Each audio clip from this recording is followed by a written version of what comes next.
fixing myself. Ew. TMI.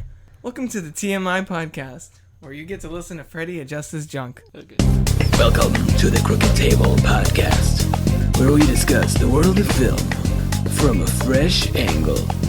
And now your host, Robert Yanis Jr. Welcome to the Crooked Table podcast. This is Rob. Sorry to disappoint. I know that opening might have thrown you off a little bit. It's just me here again. That clip actually that played at the top featuring Freddie was from Crooked Table Podcast Episode 1, posted in August of 2014. It's been a long, crazy road since then, but we've reached CTP Episode 50 here, which is what we're focusing on today. No movie reviews, no let's talk about Six, none of that. Just me openly sharing my experience with the podcast, so stick around for plenty of that, as well as an encore segment after the credits. So, first of all, why I started it. A little bit of a backstory for crookedtable.com. Actually started as thecrookedtable.com. It was formerly a writers community. I was sort of brainstorming that it would be kind of a place for writers of whatever kind, creative writers, copywriters, whatever, to sort of come together and communicate and exchange ideas, brainstorm, collaborate, that kind of thing. And over time, my heart just suddenly, ultimately led me to focusing on my love of film. And I'd been a film critic and a lifelong pop culture student long before this. I had a lot of movie reviews published in my college newspaper and, a few other websites and stuff before then. But I hadn't really focused on building myself as an authority on the entertainment industry and sort of covering it not only through the various sites or publications that I've worked with, but also sort of autonomously. And the not the Crooked Table this time was reborn as crookedtable.com, and that's where we added the whole world of film from a fresh angle tagline, and so the website sort of became a natural extension of my love for film and my desire to sort of pursue a career more in line with my appreciation for cinema. And Crooked Table podcast was just kind of an extension of Crooked Table as a site. I mean, if you look on their site, we have reviews, we have features, we have videos, none of which I've really focused on lately. It's been mostly raising my daughter with my wife and my paid gigs, and then sort of the podcast is what's been keeping Crooked Table alive as it stands. But yeah, so I basically rebranded Crooked Table as a film blog. With my general writing stuff is still over at robertyanisjr.com. I have links to the different places I've been published, and it's sort of my calling card website, I guess, as it were.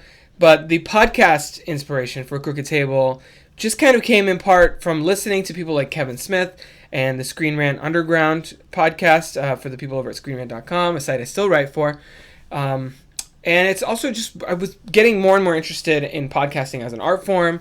And I thought, what better way to learn how to do a podcast than to sort of jump into it feet first. That's why as much as it pains me to sort of listen to some of the early episodes of the podcast, this has really been a learning experience for me. If you listen to some of the early ones that were actually still posted on iTunes, you can tell the sound quality is not quite there. The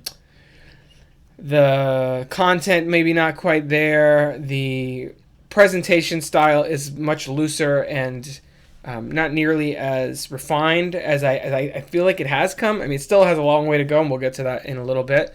But I didn't really know much about audio editing or the art of podcasting or any of that when I started Crooked Table Podcasts. And I like to think I've gotten better since then, but I mean, there's still a steep learning curve. I have a lot to do that I want to get into with Crooked Table Podcast, and I'm really eager to do so. Hence, Crooked Table Podcast episode 50 was just, to me, kind of a good occasion to look back at why I started the podcast, what it's turned into, and kind of give some direction, where I want it to go in the future. So that's kind of what we're talking about here. As far as lessons learned, I mean, I feel like we've really come a long way since episode 1, since the episode entitled The Fandom Menace, in which Freddie and I reviewed Dawn of the Planet of the Apes, Teenage Mutant Ninja Turtles, the 2014 one, of course, and Guardians of the Galaxy. And yes, technically, I'm a writer and I'm not a math person, but I know that this is technically episode 51 because there was an episode 0 that did not have the theme song. That I think what happened at that point is I decided that I wanted to start the Crooked Table podcast, but I hadn't really landed on a theme song or like kind of the particulars that go into, well, what's this podcast going to be? And that's why there was actually, I think, a gap of a month and a half or so between episode 0 and episode 1. It was just kind of learning all of that and getting the theme song and figuring out, well, what do I need on here to sort of make it actually seem like an actual show where people might actually want to download and listen to. And like I mentioned, the sound quality has gotten much better since then. I think it was weird because I was still trying to learn how to, because I was actually editing in Audacity at the time, and when Freddie and I recorded podcasts together, we would do. He has a separate mic that's kind of two-sided, so we would actually sit across from each other and have conversation, which was pretty natural sounding. But I think with my computer at the time, again, now I'm on a MacBook, then I was on a PC. I feel like I may have not had the right settings in place to really capture the audio to the quality level that to in any kind of decent quality level, which is why there's a few episodes that sound really distant and really kind of garbled, not garbled almost, but sort of muffled, and I think that the sound quality's come a long way since those early days. I've sort of figured out the process, as it were, and granted, there's still room for improvement, but it's progressed, and I feel like I understand a little bit more of what I'm doing.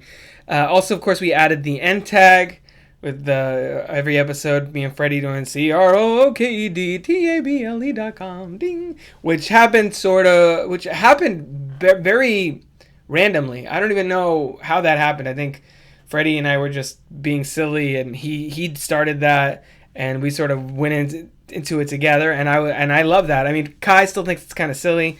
She wants me to take it off, but I'm like, so fuck that.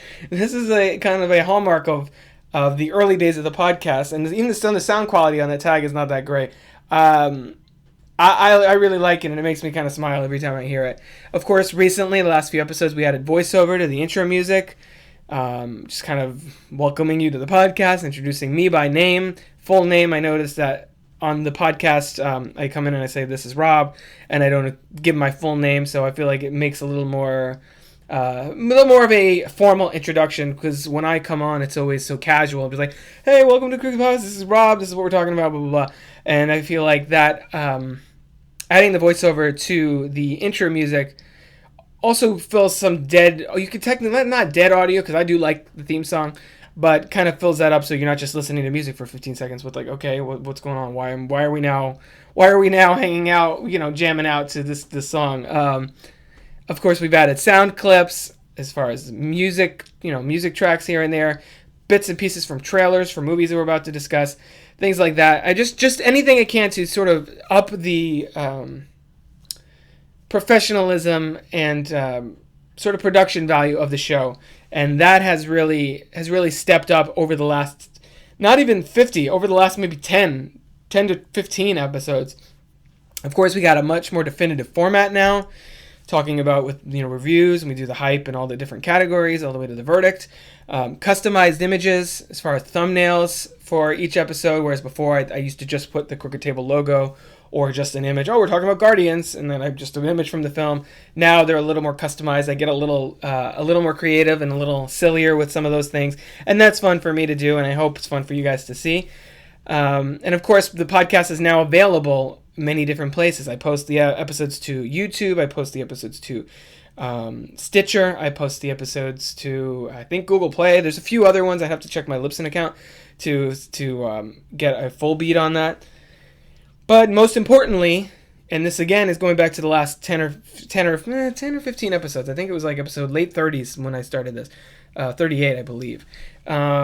We have more of a regular schedule. I've committed to making this a weekly thing. If it was a different medium that I was covering, maybe bi-weekly, monthly or something would work. But I feel like with film, things move so fast. Every week there's a new conversation point. So even if I just jump on here and I talk for a half hour about a movie, I feel like I have to have that consistency going, and I think that has really helped not only in my focus on the podcast, but also in sort of establishing that this is a thing that happens every week for listeners. Because for a while there, it was once a month, every other month, and then there'd be like three or four in a month, and then it was very, very erratic, and it was more just Freddie and I being like, oh, we should talk about this on a podcast. It's been a while. And then we would get together 2.5 months after. I think we did an episode called Thankfully We're Back, which happened right around Thanksgiving time last year, I think, or I don't even know anymore. And no, not even last year, the year before that. See, time goes by so fast. That's funny. And that was preceded by, I think, almost a 3-month gap of no episodes, like radio silence on Crooked Table Podcast. So if I had been sticking to a weekly schedule, obviously we would have gotten to episode 50 much sooner. But I intend on sticking to a regular schedule as long as I'm able, and I think that weekly is the right consistency for film. I already feel sort of, in order to do episode 50 and have this kind of retrospective look back in the history of the podcast, my review of Wonder Woman is now going to be a slight, delayed by a week or so. But thankfully, I feel like that film is going to be around probably the duration of the summer. But I really wanted to take episode 50 and talk about the podcast itself, and then subsequent episode kind of get into Wonder Woman in detail. So I'm much more committed to making the show increasingly better. I, of course, always mention on the posts, the written posts on the site and at the various places where you can find it, I do mention that the show is always evolving, and I like to think that that's finally coming to fruition in a more tangible way. Earlier on, like I said, the podcast was much more of a hobby, and now I'm trying to make it kind of part of my week and schedule it in with family time, with a lot of my other work and my outside work and that kind of thing. And I'm not gonna lie, that's not always easy to do. Sometimes I'm up here late at night trying to throw out an episode, or I have to kind of excuse myself from something that I would have otherwise done, or time I would have otherwise taken to relax to get my thoughts on a big movie out there. But I think it's important, one, for me to communicate with you guys on a regular basis, and two, for me to sort of for you guys to have that regular content, because it's a good venue for me to just voice my opinion on movies, bring friends and family members and stuff onto the podcast as sort of a familial thing in some ways. But it's also, those of you that listen to the podcast, I feel an obligation to keep up that with you. If you keep up that weekly schedule with you, because if you're anything like me, I subscribe to a bunch of podcasts, including several film review, film analysis podcasts. But if I'm subscribed to a show and they go months or even several weeks without an episode, I'm going to assume, I can't rely on this. I'm looking for that episode of Slash Filmcast. I'm looking for that episode of Film Spotting. I'm looking for that episode of Fighting in the War Room. I'm looking for these episodes of the shows that I listen to every week to get their perspective on whatever is happening in pop culture, or more specifically in film that week. And when I don't get it, it's just like, well, I'd rather listen to other people that are going to actually provide me with that consistent content. So I've been trying to do that for you, not be a hypocrite and just sort of put out an episode when I feel like it, and feel a little bit more of, like I said, a little more of an obligation to my audience. As far as favorite episodes, this was an interesting one to sort of look back at the list. So obviously, episode 1, the Fandom Menace. 1, because I love the title that I came up with. I'm all about puns, and you guys know I'm all about Star Wars. And we did discuss a lot of very geek-friendly, I don't even know what that means, geek-friendly properties, Guardians, Apes, and Ninja Turtles for that one. And I think it's probably still one of our longest episodes. It's a little over 2 hours, if I'm correct. And I think that established sort of the conversational tone that a lot of the episodes have taken. Freddie and I have appeared on not all, not no, I don't know if I would say most, but a significant number of the podcasts together, talking about Daredevil, talking about whatever Marvel, a lot of Marvel and DC talk, a lot of MCU happening in the Freddy episodes, but Freddie and I have, obviously, as being brothers, have such good rapport that it was fun to sort of, just a lot of times just for us to catch up on what we're feeling about a certain movie or TV show on air. I mean, a lot of those podcast episodes that we, are just basically us sitting down and having a conversation. A lot of them we didn't even talk about beforehand, sort of review or, compare notes and be like, well, what did you feel about this? Well, a lot of times we were just, nope, keep it to the air, let it happen spontaneously, which is why I think we got some really fun reactions from both of us. I mean, his love of Terminator Genesis and my sort of incredulity with that, some of that, that was a lot of fun to do, and I hope to have him back on soon. It's just... we even had a whole episode called The Business of Life, in which we're like, life's been busy, blah, blah, blah, because that was, again, preceded by a long hiatus, unintentional, on my side of things. But I hope to get him back in here. We both have very busy lives, and sometimes it's just easier for me to come up here and make my own podcast episodes, just sort of ramble on for 30 minutes to an hour, as I've done many times, so as you've heard. And which is easy for me to do, just because I don't have to wait for anyone else's schedule. I don't have to sort of coordinate recording. I can just be like, all right, I want to talk about Logan, and then I put it on there and I just start talking about Logan. Speaking of which, episode 38, Logan, I believe it was Hugh Jackman's grand X-Men exit. That was another one of my favorite episodes because that was the first one in which I tested the newly revamped review format. I noticed that when I talked about... Well, okay, back it up a second. For a while before that Logan episode 38, I was very apprehensive about recording a podcast episode by myself. I just felt like... I did it once before with the Fantastic Four episode, the 2015 reboot, which didn't really go anywhere, so I don't know. I think we could just pretend that didn't happen.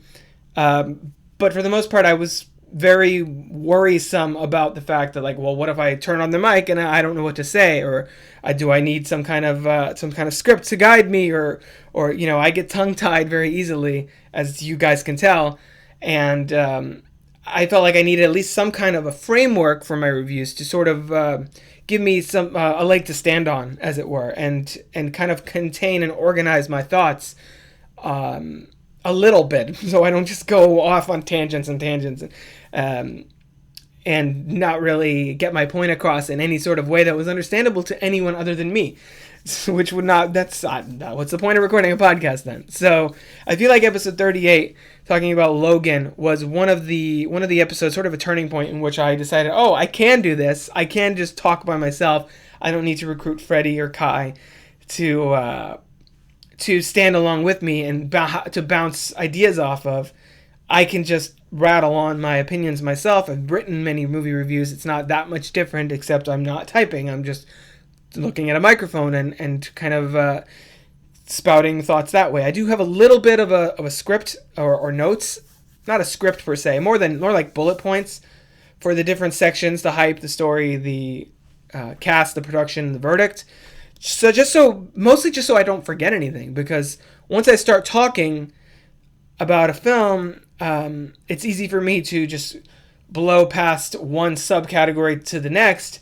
And I want to make sure that I touch base on everything that I was thinking after watching the film, and I kind of have my 2 cents on the full breadth of the production and, my thoughts on it. And I don't turn off the mic immediately afterward, reflecting, be like, shit, I should have said this, this, and this. God damn it, now that one's done. I'm not going to go re-record it.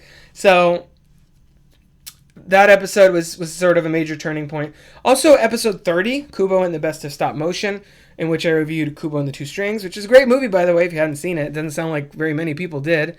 And that was the episode in which I debuted the Let's Talk About Six format, and had, I think the theme song for that is in that. I'm not sure if it is, because that was when I sort of came with my my own kind of version of a countdown of a top 5 or top 10, and sort of came up with the early version of that theme song. Let's talk about 6, which I really like, and I really want to improve it. I like the seed of that idea.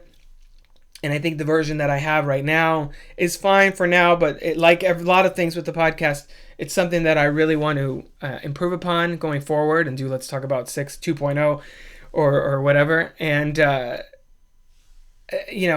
think that after doing, I did a lot of list articles or listicles. If you're one of the writers that handles that, you know all about the listicle term and how sought after they are as far as traffic and SEO and that kind of thing. So I did a lot of those for cheatsheet.com back in the day, and I don't know, I sort of just started thinking in lists.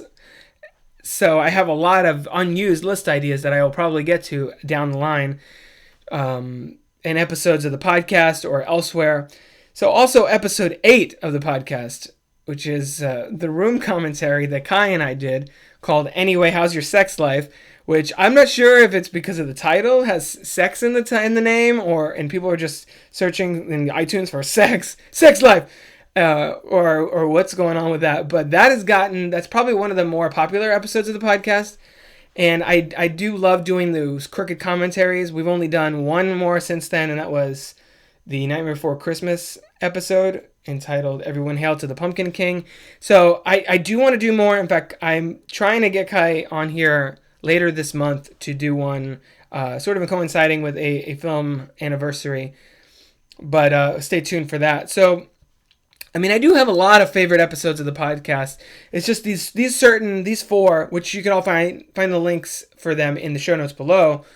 They are all sort of highlights, like milestone markers for the podcast. I mean, you have the first one when Freddie and I sort of established our rapport on air. You have the crooked commentary with Kai. You have the first Let's Talk About 6, and then the first sort of me solo going really in depth on a film review with the new format. So those are some of the ones that really stand out to me, and some of the ones that when I was looking over the list of our episodes trying to pick some of my favorites, they were the ones that jumped out at me as, this was when the podcast became something different and sort of evolved, took a leap forward in some way. As far as best films since the podcast started, you can see my top 10s for 2014, 2015, and 2016. The links for those in the show notes below.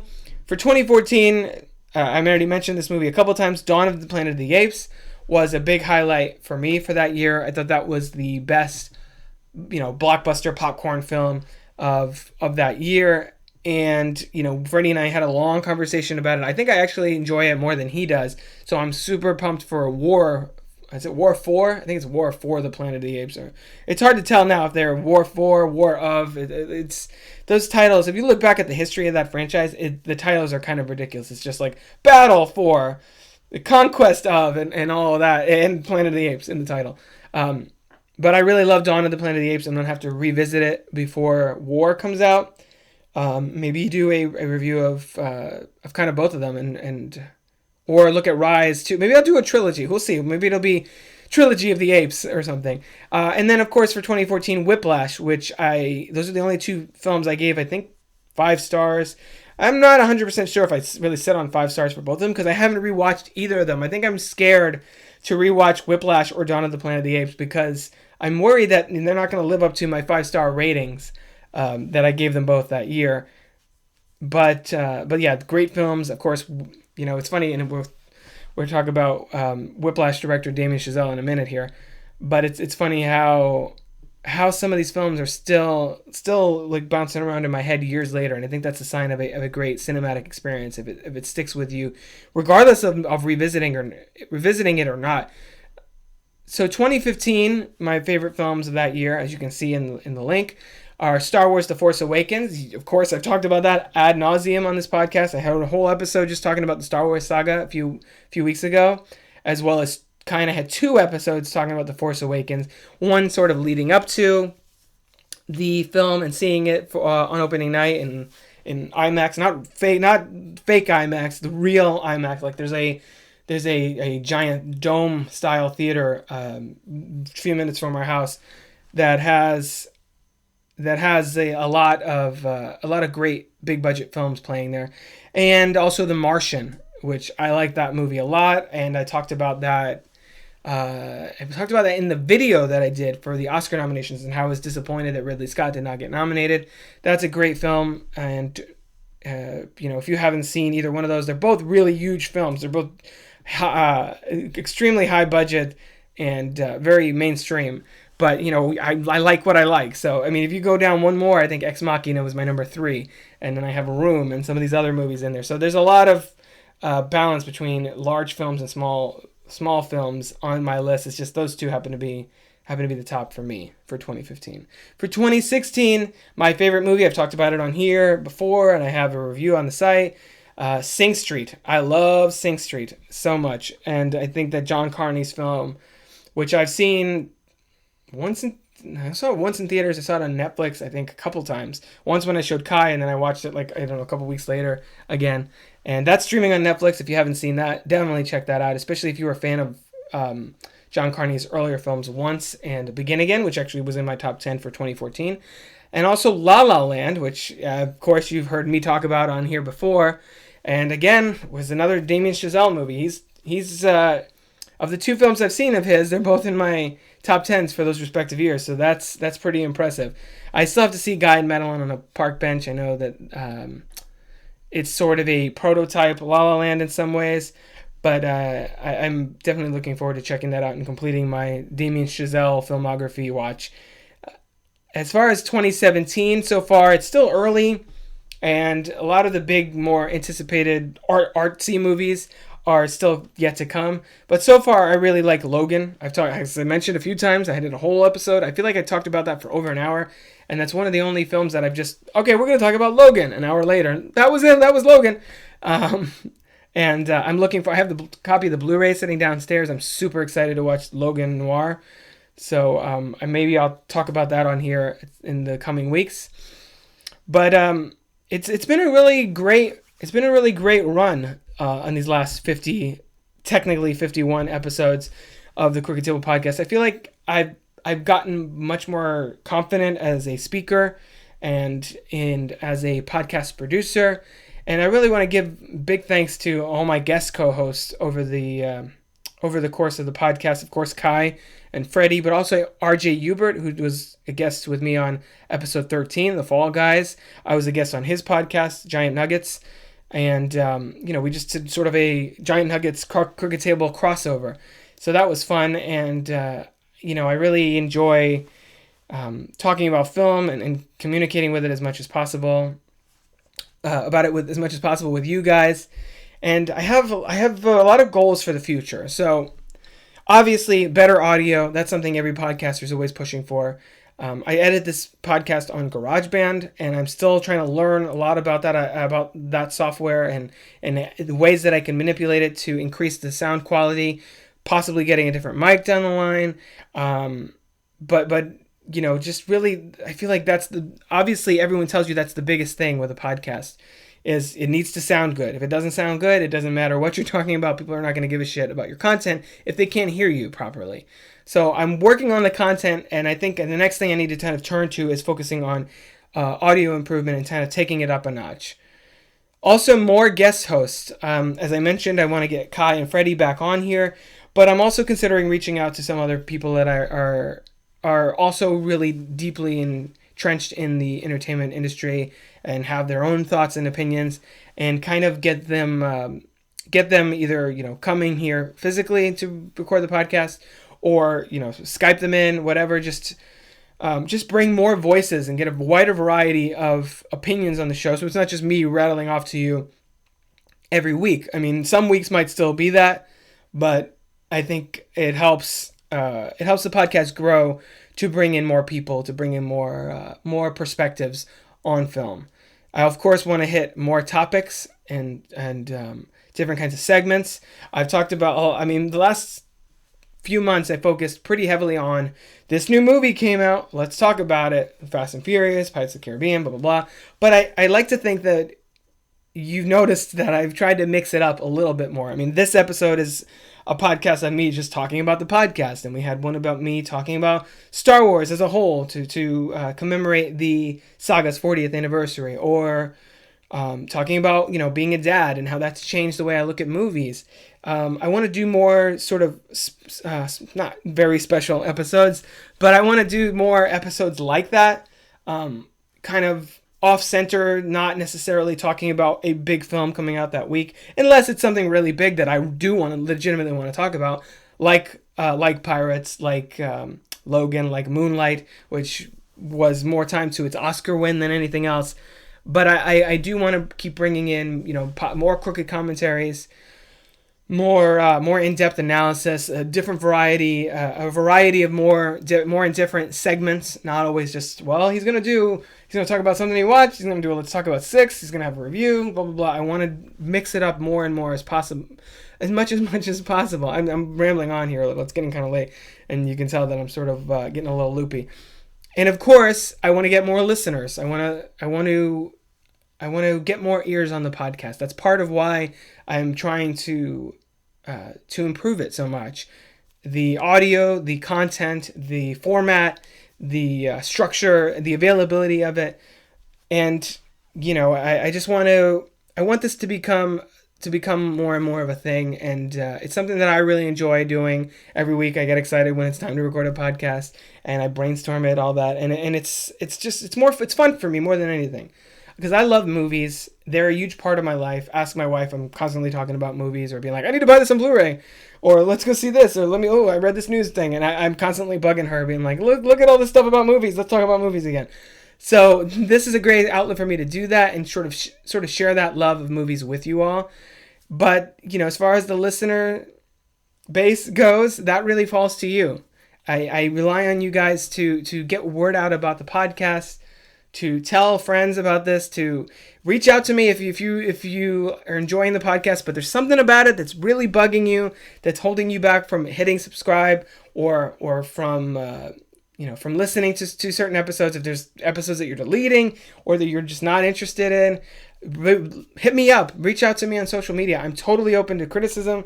I'm totally open to feedback. I wouldn't be a writer if I wasn't open to feedback, and I definitely wouldn't have been a successful writer for as long as I have without being open to criticism. So if there's something about the podcast that you love, or something about the podcast that you hate, something you want to hear me talk about, or something I can do, whether it's content, whether it's technical, the way the mic is picking you up when you say blah blah blah, I'm totally open to all that. Throw all that feedback at me. I'm ready. Come at me, bro.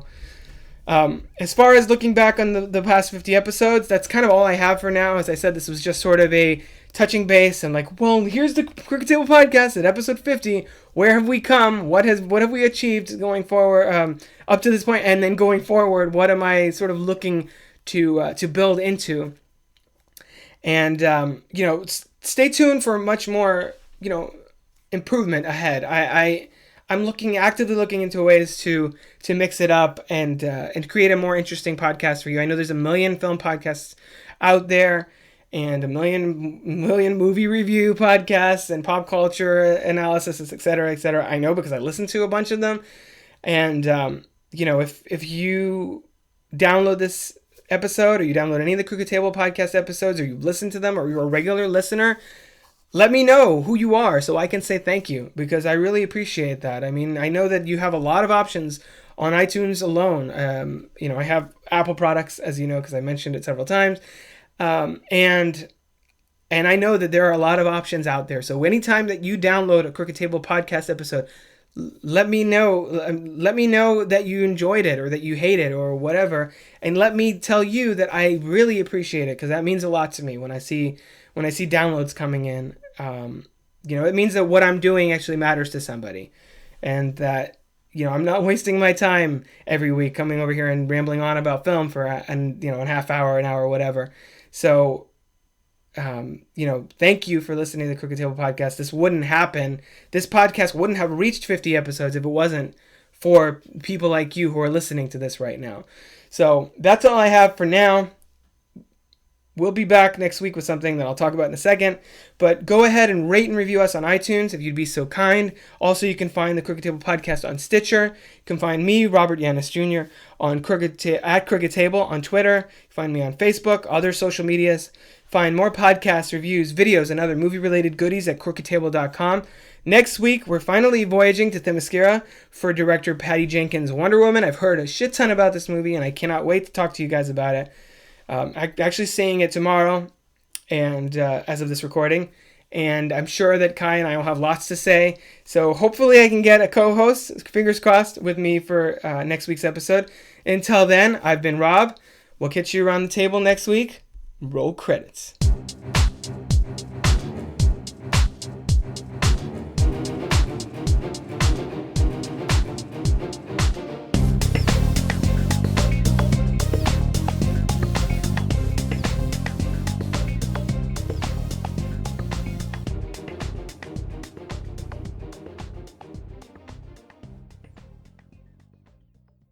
I'm back as promised with an encore segment. You gotta always catch that little mention at the beginning of the episode.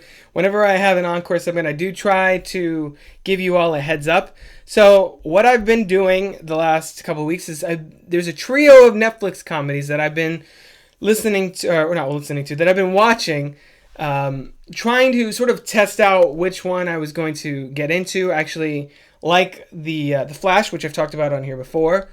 I'm a big fan of that show. Of course, season 3 just ended. That was a show I actually got into right before season 3 started. I was watching seasons 1 and 2 sort of back to back while I was just working on the exercise bike upstairs and just zooming, pun intended, through those episodes to get caught up because I'd heard so great things about it. And I was just like, okay, well, this is going to be my workout show. So I'm trying to do something like that again. And obviously Netflix is what's more available than Netflix. So I've heard a lot about 3 shows that I watched the pilots of in the last week. Master of None, The Unbreakable Kimmy Schmidt, and BoJack Horseman. So BoJack Horseman, let's start with that one because it was my least favorite, actually. I've heard a lot of things about how the show is really smart and dark and edgy and emotional and blah blah blah, and it was fine. It was funny, and I think it probably gets stronger with subsequent episodes. Whether or not I will watch any subsequent episodes remains to be seen. I'm a big fan of Family Guy, and I know that's a stupid show now. It wasn't always as stupid as it is now. That's definitely taken a huge turn for the downward spiral over the last not decade, but over the last 5 years for sure. I barely watch it now as it stands. And BoJack Horseman sort of reminded me of some of the earlier Family Guy when it was funny. I do like Will Arnett a lot, so that was another big incentive to watch that. I think he's my favorite character on Arrested Development. And I think pretty much anything he shows up in is made a little bit better by his presence. Even the TMNT movie that we talked about in episode 1, bring it all back to the Fandom Menace. But there was nothing about the first episode that necessarily drew me in, that made me decide, okay, yes, this is going to be the thing I'm going to get hooked on next as I pedal my way to calorie loss. So that one was not something that particularly jumped out at me. Master of None, which was the other show, one of the other shows I watched. Master of None was a much better example of something that I would want to not necessarily binge, but kind of use as an incentive to get up early in the morning and work out and because I was excited to see the next episode. That pilot episode dealt with babies and how they change your life and how, the lifestyle of being a parent versus a single person. And that's something that obviously speaks to me right now with a 6-month-old child. So I'm probably going to get back to that show at some point. I do have some admiration for Aziz Ansari just in general because I'd heard such great things about Master of None and I've seen clips online. It's one of those shows that's become very, very clippable for social media, for getting points across on different social issues. And I've heard how great the show is and how funny he is on it, but I've never really gotten too familiar with much of his work. As you guys know, I'm more of a movie person, and he's decidedly more of a TV person. So there hasn't been a lot of crossover between the things that I've watched and the things that he's done. But Master of None was a great introduction to his comedic style, and it's definitely something I plan on getting back to watching at some point. However, I put up a Facebook post on my personal Facebook talking about that I was doing that, and I was watching these 3 shows, and, what does everybody watch on Netflix? And I had like 3 or 4 people all be like, oh, Kimmy Schmidt, it's so awesome, blah, blah, blah. So I watched the first episode, and I actually found the character of Kimmy Schmidt sort of... I was actually telling Kai about this morning, so it's funny that we're getting into that now. I actually found her character kind of obnoxious up front, and a little annoying, and I was sort of wondering whether it was going to be hard for me to follow this character over the course of, what are we now? I think they've done 3 seasons of Kimmy Schmidt. And that's how I felt about the first episode. I thought Titus Burgess was a lot of fun and brought a lot of energy to the show, and I'm a huge fan of Tina Fey's work on SNL, on 30 Rock, which is actually a show that I did watch all the way through. And I was really eager to see another show from her. I think she's got a very unique comedic voice, and I love her book Bossy Pants, and all the most of the movies she's been in have been fun. So knowing that she was behind this show was a big part of me wanting to check it out in the first place. I heard about the premise and how it starts out in this really dark place, and it's all about basically how Kimmy is sort of unbreakable, but sort of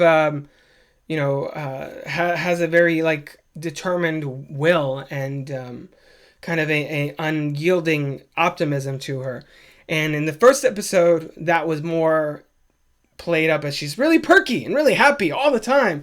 And I didn't think there was too much depth to her in that first pilot episode. But again, this is part of why I feel like I need to give BoJack Horseman another shot, because I've heard good things from Freddie, and you can't really tell what a show is going to be with one episode. I mean, if you look at pilot episodes of a lot of the shows that I've watched, a lot of them are not really that great out the gate. Buffy the Vampire Slayer is fine in the pilot, but it's not amazing.